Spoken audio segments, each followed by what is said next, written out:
Hoje eu estou começando uma playlist sobre distribuição normal de probabilidade. Então nós vamos aprender muita coisa de prática sobre distribuição normal de probabilidades, como usar tabelas para calcular probabilidades, entre outras coisas.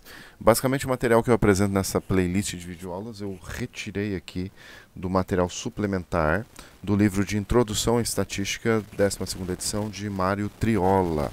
Então se você comprar o livro, acho que hoje deve estar em torno de R$ 300, você tem acesso a esse material suplementar. Um excelente livro, excelente.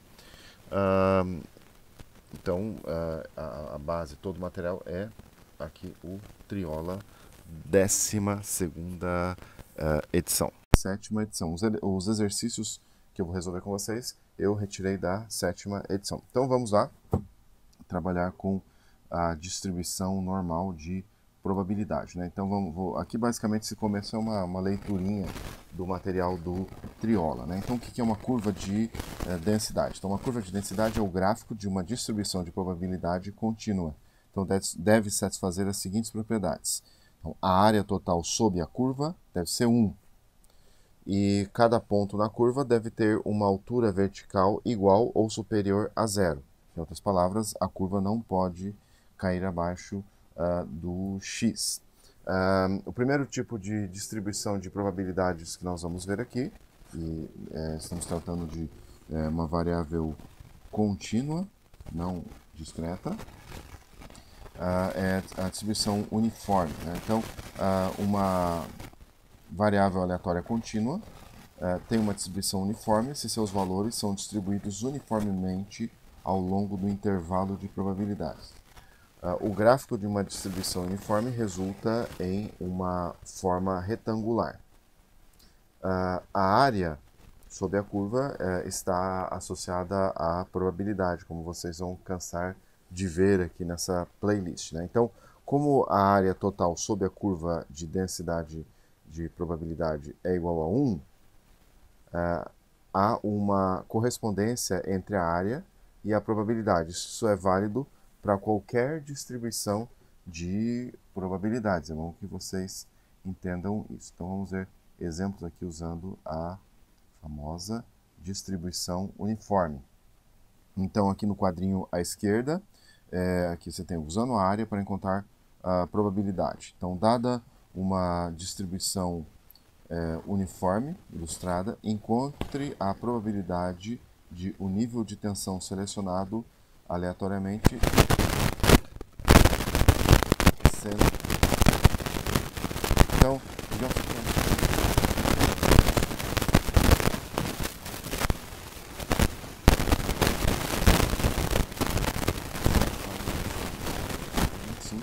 e é uma distribuição uniforme.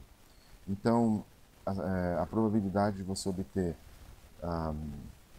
tensões superiores a 124 vai ser justamente essa área sob a curva aqui. Então, vai ser 0,5 vezes 0,5, ou seja, 0,25. 0,25 ou 25% de probabilidade. Aqui uma outra distribuição uniforme, que é a direita, né? Então, uma distribuição uniforme de temperaturas que variam de 0 a 5 graus.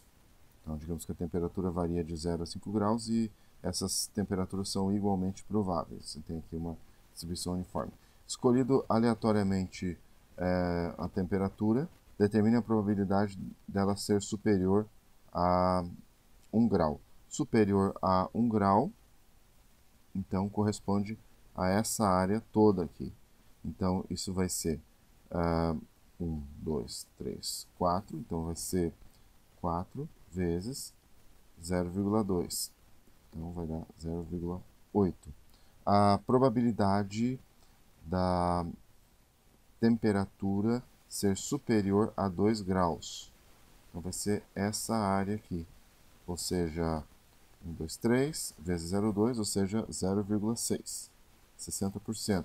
A probabilidade da temperatura cair entre 2 e 4 graus. Então, entre 2 e 4 graus é essa área aqui. Entre 2 e 4 graus. Então, você vai ter 2 vezes 0,2 igual a 0,4.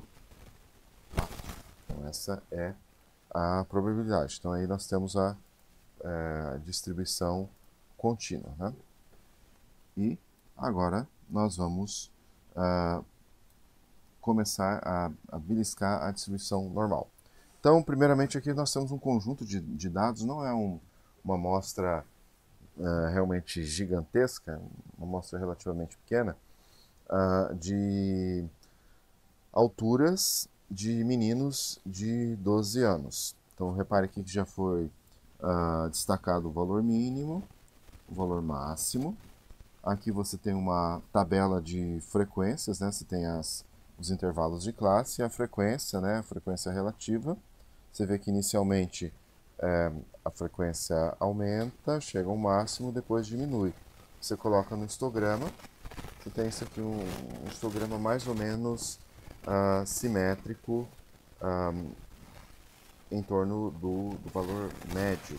Deve cair mais ou menos por aqui o valor médio.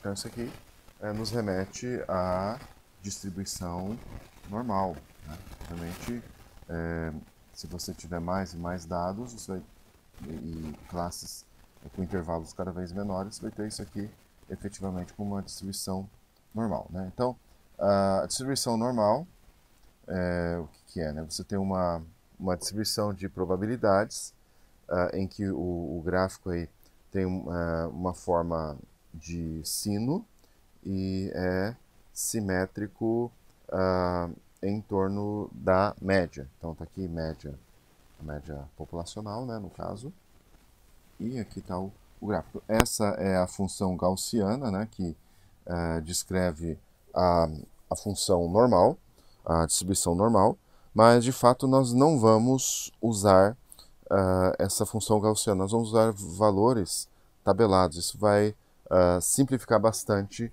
para nós. Bom, a aula já está um pouquinho longa, então acho melhor começar da próxima. Então até a próxima aula, onde nós vamos nos aprofundar sobre a distribuição normal de probabilidade.